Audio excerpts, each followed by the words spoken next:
इस वीडियो के अंदर हम करने वाले हैं ग्राफिक्स कार्ड को ओवरक्लॉक। मैं यूज़ कर रहा हूँ गीगाबाइट की तरफ से आने वाला RTX 2060 जिसका मॉडल नंबर है गेमिंग OC Pro 6G। बने रहिए मेरे साथ इस वीडियो के अंत तक। Without wasting a time let's jump into the video.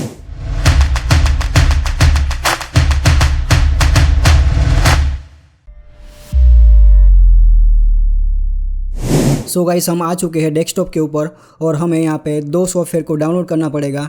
सबसे पहले हम जाएंगे क्रोम के अंदर आने के बाद यहाँ पे आप टाइप करोगे MSI आफ्टरबर्नर।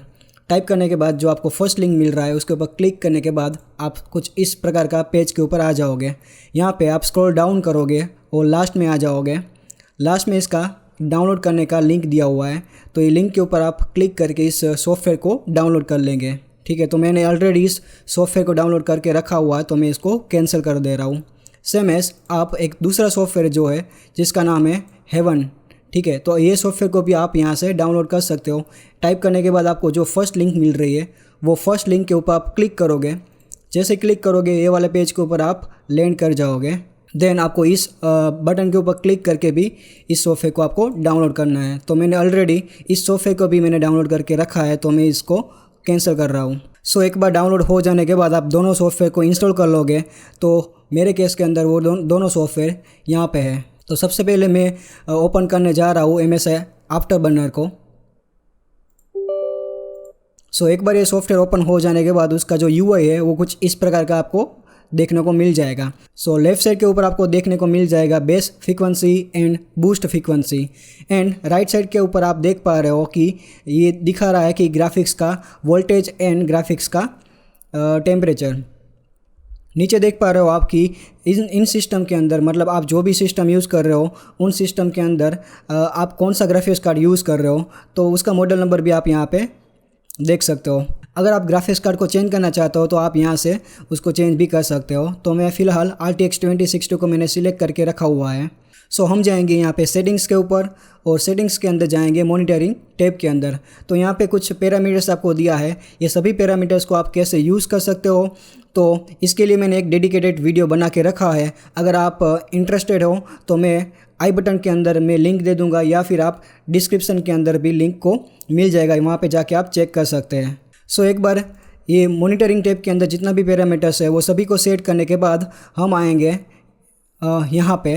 तो आप देख सकते हो यहाँ पे बहुत सारे पैरामीटर्स दिए हुए हैं, जिसके अंदर सबसे पहला है कोर वोल्टेज, उसके बाद है पावर लिमिट, देन है टेम्परेचर, उसके बाद है core clock and memory clock. तो हमें यहाँ पे जो पावर लिमिट है वो पावर लिमिट को मैक्सिमम कर देना है, मतलब उसका जो मैक्सिमम पावर लिमिट है वो है 113%। ओके, तो जैसे आप इस पावर लिमिट को आप मैक्सिमम कर दोगे तो आप देख सकते हो कि यहाँ पे जो टेम्परेचर है वो टेम्परेचर भी उसका इंक्रीज़ हो चुका है। तो आई थिंक जो टेम्परेचर है वो 87 तक ही हमारे ग्राफिक्स कार्ड का जो मैक्सिमम टेम्परेचर है वो 87 तक जा सकता है। ठीक है, नाउ हमें क्या करना है, हमें ग्राफिक्स कार्ड को ओवरक्लॉक करना है। तो ओवरक्लॉक करने के लिए हमारे पास यहाँ पर दो स्लाइडर है, उसमें फर्स्ट स्लाइडर का नाम है कोर क्लॉक। तो सबसे पहले हम क्या करेंगे, ये जो कोर क्लॉक है उसको हम धीरे धीरे उसका वैल्यू को हम बढ़ाएंगे। ठीक है, और उसके बाद हमें एक सॉफ्टवेयर को रन करना है जिसका नाम है हेवन बेंचमार्क। ओके, तो मैंने ऑलरेडी इस सॉफ्टवेयर को भी डाउनलोड करके रखा है। तो मैं अभी आपको स्टेप बाय स्टेप बताता हूँ कि कैसे हम यहाँ से कोर क्लॉक को बढ़ाएंगे और उसके बाद हेवन बेंचमार्क के अंदर जाके हमें क्या करना है। ठीक है, तो बेसिकली हेवन बेंचमार्क हम हमारी सिस्टम का जो स्टेबिलिटी है उसको चेक करने के लिए इस सॉफ्टवेयर का यूज़ करते हैं। तो सबसे पहले हमें क्या करना है, ये कोर क्लॉक जो है उसका वैल्यू को हम यहाँ पे इंक्रीज़ करेंगे। तो सबसे पहले मैं इस वैल्यू को यहाँ से 10 यूनिट से मैं इंक्रीज़ कर रहा हूँ स्टार्टिंग में, और देन हम ये जो यूनिजीन हेवन बेंचमार्किंग है उसको हम टेस्ट करेंगे कि हमारा सिस्टम ये कोर क्लॉक बढ़ाने के टाइम स्टेबल है या नहीं है, उसको हमें चेक करना होता है। तो चलिए हम इस रन के बटन के ऊपर क्लिक करके टेस्ट को शुरू करते हैं। तो एक बार बेंचमार्किंग स्टार्ट हो जाने के बाद आपको स्क्रीन को कंटिन्यूसली ऑब्जर्व करना है। आपको ये ऑब्जर्व करना है कि आपकी स्क्रीन के ऊपर पिक्सेलेट तो नहीं हो रहा है, या फिर कोई ब्लू कलर का स्क्रीन तो अचानक से नहीं आ रहा है, मतलब कि सिस्टम जो है वो हैंग तो नहीं हो रही है, ये आपको ऑब्जर्व करना है। अगर ऐसा कुछ हो रहा है तो आपको इमीडिएटली ये मतलब ये प्रोसेस को स्टॉप करना है और इस सॉफ्टवेयर में से आपको बाहर निकल जाना है। इसका मतलब ये है कि आपकी सिस्टम जो है वो अभी स्टेबल नहीं है, मतलब आपने जो भी यूनिट इंक्रीज़ किया है कोर क्लॉक का, वो यूनिट के ऊपर आपकी जो सिस्टम है वो बेसिकली स्टेबल नहीं है। इसलिए आपको क्या करना पड़ेगा, वो स्टेबिलिटी मेंटेन रखने के लिए आपको उसका वैल्यू सेट करना पड़ेगा। ठीक है, तो अभी आप देख सकते हो कि यहाँ पे कुछ भी ऐसा नहीं हो रहा है। ठीक है, तो आई थिंक अभी हमारा जो सिस्टम है वो स्टेबल चल रहा है। तो हम क्या करेंगे, कोर क्लॉक को और भी हम आगे बढ़ा सकते हैं। तो अभी मैं फ़िलहाल इस सॉफ्टवेयर में से क्विट हो रहा हूँ और फिर हम कोर क्लॉक को बढ़ाएंगे। हमने कोर क्लॉक का वैल्यू यहाँ से 10 यूनिट से बढ़ाया था। अभी मुझे पता है कि मेरी सिस्टम के लिए मैक्सिमम कोर क्लॉक कितना तक हम लेके जा सकते हैं। ठीक है, तो मैं मैक्सिमम करके आपको दिखाने की कोशिश करता हूँ।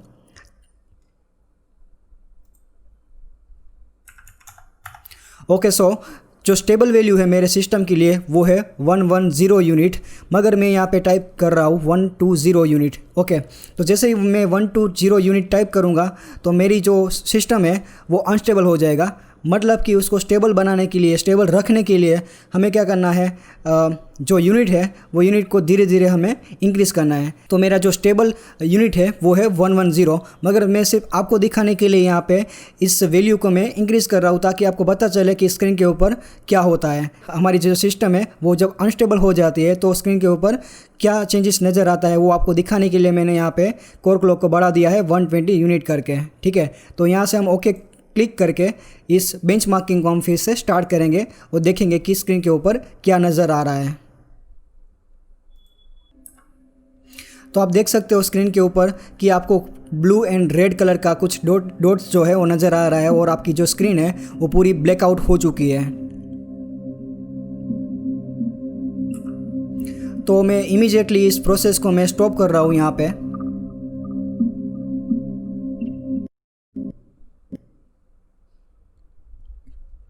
ओके, हम इस सॉफ्टवेयर में से बाहर आ चुके हैं। तो यहाँ पे जो 120 यूनिट है वो हमारी सिस्टम के लिए स्टेबल नहीं है। तो जो लास्ट स्टेबल जो यूनिट है वो मेरे सिस्टम के लिए 110 है, तो मैंने उसको यहाँ पे इंटर करके रख लिया है। नाउ हमें क्या करना है, ये सेम प्रोसेस हमें यहाँ पे मेमोरी क्लॉक के साथ करना है। मेमोरी क्लॉक का जो वैल्यू है उसको भी हम यहाँ पे बढ़ाएंगे। तब तक हम बढ़ाएंगे जब तक हमें हमारा जो सिस्टम है वो अनस्टेबल ना बन जाए, तब तक हमें उसकी वैल्यू जो है वो बढ़ाना है। ठीक है, एक बार हमारा जो सिस्टम है वो अनस्टेबल हो जाता है तो उसके बाद हमें क्या करना है, जो लास्ट स्टेबल जो वैल्यू था उसको यहाँ पे हमें एंटर करना है। ठीक है, तो इसकी वैल्यू हम यहाँ पे 100 से बढ़ा सकते हैं। तो मैं स्टार्टिंग में उसका वैल्यू जो है वो 100 टाइप कर रहा हूँ और फिर इसको हम बेंचमार्किंग कर रहे हैं। ओके, फ्रेंड्स, बेंचमार्किंग शुरू हो चुका है और यहाँ पे देख सकते हो कि मेरा जो प्रोसेसर है वो 5 गीगाहर्ट्ज़ के ऊपर अभी चल रहा है और मेरा जो ग्राफिक्स कार्ड है उसका कोर क्लॉक कुछ 2025 मेगाहर्ट्ज़ तक आपको देखने को मिल रहा है। ठीक है, और जो FPS है वो कुछ 170 से लेके 220 तक या 240 तक वेरी हो रहा है। और इस कंडीशन के अंदर मेरा जो सिस्टम है वो पूरी तरीके से स्टेबल चल रहा है अभी तक। ओके, इस बेंचमार्क को मैं यहाँ पे स्टॉप कर रहा हूँ और हम क्या करेंगे, मेमोरी क्लॉक का जो वैल्यू है वो हम अभी इंक्रीज करने वाले हैं।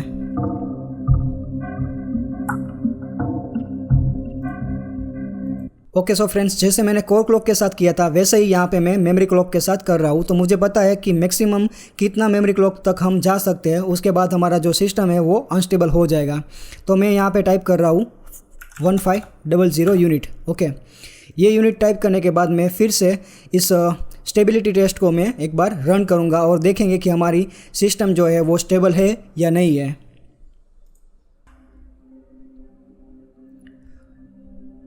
तो आप देख सकते हो स्क्रीन के ऊपर कि ब्लू एंड रेड डॉट्स जो है वो स्क्रीन के ऊपर नज़र आ रहा है। इट मीन्स कि हमारी सिस्टम जो है वो 1500 यूनिट के ऊपर स्टेबल नहीं है। तो हमें क्या करना पड़ेगा, इस प्रोसेस को यहाँ पे हमें स्टॉप करना पड़ेगा। जो लास्ट स्टेबल वैल्यू था वो था यहाँ पे 1200।